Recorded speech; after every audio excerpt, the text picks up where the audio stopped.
Hi everyone, my name is Sunil. I hope your journey of English has been wonderful. और आज हम सीखने वाले हैं कुछ एडवांस्ड वर्ड्स को उनके पार्ट ऑफ स्पीच के साथ में। जब भी आपको पार्ट ऑफ स्पीच पता होता है तो आपको पता है कि how you can use that in your sentence. So without further do let's get started. तो जो पहला वर्ड है वो है ड्विंडल। अगर हम इसके पार्ट ऑफ स्पीच की बात करें तो ये एक वर्ब है, टू बिकम ग्रेजुअली लेस और स्मॉलर। कहीं ना कहीं कोई भी चीज जब डिक्रीज होने लग जाए, छोटी होने लग जाए, कम होने लग जाए, तो उसके लिए यूज कर लेते हैं हम ड्विंडल। अगर हम इनके सिनोनिम्स मतलब कि सिमिलर वर्ड की बात करें तो एक इसी के जैसा वर्ड हम यूज कर सकते हैं डिमिनिश, और नेक्स्ट वन इज अबेट। अगर मैं इसका एग्जाम्पल बताऊं आपको, the price of petrol has ड्विंडल्ड।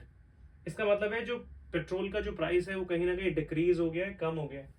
Next one is tangible. आपने बहुत ज्यादा सुना होगा इस वर्ड को। अगर इसके पार्ट ऑफ स्पीच की बात करें, ये होता है आपका एडजेक्टिव। एडजेक्टिव आपको पता है या तो लिंक इन वर्ब के साथ में यूज कर लेते हैं या फिर नाउन को डिस्क्राइब करने के लिए। लिंक इन वर्ब में भी वहां पर ये सब्जेक्ट कॉम्प्लीमेंट की तरह यूज होता है। जो टेंजिबल है इसका मतलब होता है something that we can touch. कोई भी चीज जिसको हम इजीली टच कर सकें।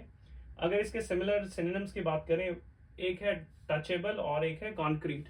आपने कुछ ऐसी नाउन्स भी पढ़ी होंगी, कॉन्क्रीट नाउन, जिनको हम इजीली टच कर सकते हैं, और कुछ होती है एब्स्ट्रैक्ट नाउन जिनको हम टच नहीं कर सकते, जैसे knowledge, idea, childhood and so on.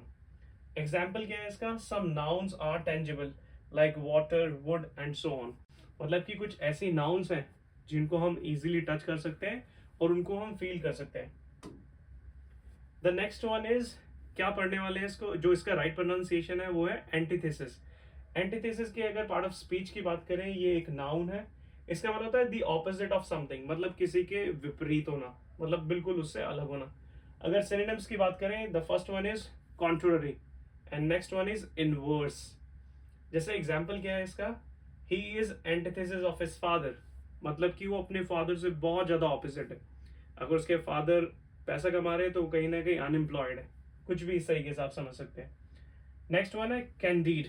Candied का अगर अगेन पार्ट ऑफ स्पीच देखें तो ये भी एक एडजेक्टिव है। इसका मतलब होता है फ्रैंक।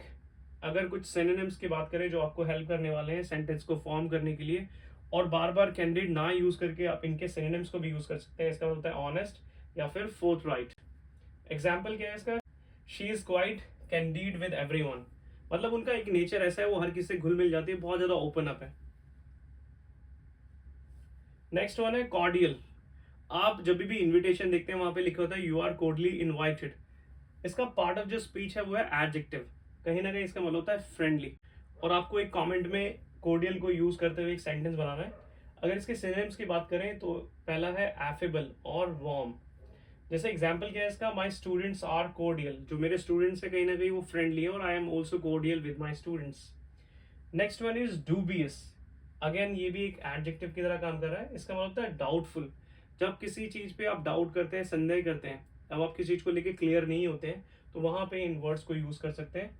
अगर इसके सिनोनिम्स की बात की जाए तो ये है फिशी और स्केप्टिकल। फिशी और स्केप्टिकल आपने सुना होगा, जैसे एक ईडियम भी है फिशी को यूज करते हैं, जैसे देर इज समथिंग फिशी, मतलब दाल में कुछ काला है। जब आप किसी चीज को लेके डाउटफुल होते हैं तो वहां पे यूज करते हैं। जैसे एग्जाम्पल क्या है? She looked dubious during her interview. जब भी उसका इंटरव्यू था उस टाइम पे कहीं ना कहीं वो क्लियर नहीं थी चीजों को लेके कि आंसर कैसे करना है उसको, इस वजह से वो रिजेक्ट हो गई इंटरव्यू में। Next one is rectify. Rectify का जो पार्ट ऑफ स्पीच है वो है वर्ब, और आप इसको किसी भी टेंस में इजीली यूज कर सकते हैं। इसका मतलब होता है करेक्ट करना किसी भी चीज को। अगर हम इसके और सिनोनिम्स या सिमिलर वर्ड को समझे तो एक है अमेंड, मतलब किसी चीज को सुधार करना, रेक्टिफाई करना, उसको करेक्ट करना। फिक्स भी हम इसी तरीके से यूज कर लेते हैं, जैसे बोलते हैं ना आई विल फिक्स यू और I will fix my mistakes, मतलब मैं अपनी गलतियों पे काम करूंगा, उनको करेक्ट कर लूंगा। एग्जाम्पल क्या है इसका? I am going to rectify my mistakes.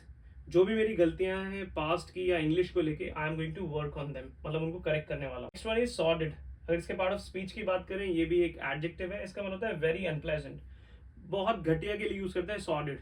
जैसे आपको किसी ने कुछ बोला, आप बोल सकते हैं this is such a sorted idea. जो भी आपने उसको बताया वो बहुत घटिया आइडिया है। अगर कुछ और सिमिलर वर्ड्स को देखें, स्क्वालिड और डर्टी।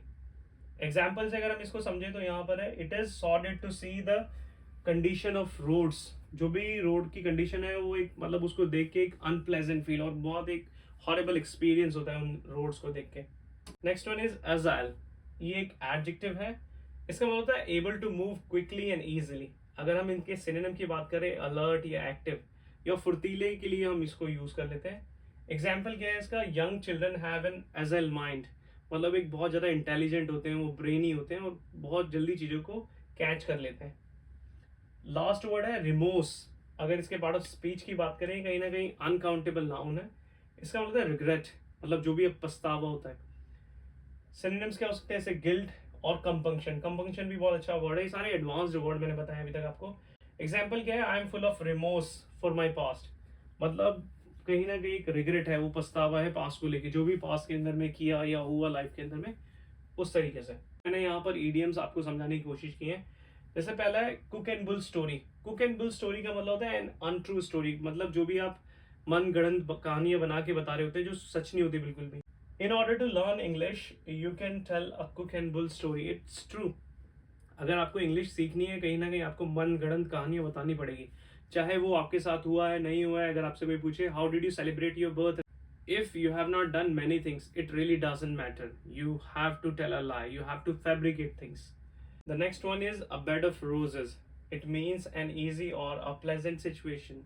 मतलब कोई भी एक ऐसी सिचुएशन जो बहुत ज़्यादा easy, आसान हो। But I don't feel there is any situation where you will feel that your life is a bed of roses or any situation is a bed of roses. Example मैंने क्या लिया है, my life is completely a bed of roses. This is what other people think or this is what others think, जो मेरी life है बहुत ज़्यादा easy है। No, it's not true at all. And last one is fight shy of. Fight shy of means avoid, किसी भी चीज़ को avoid करना, ignore करना, वहाँ पे हम use कर सकते हैं fight shy of.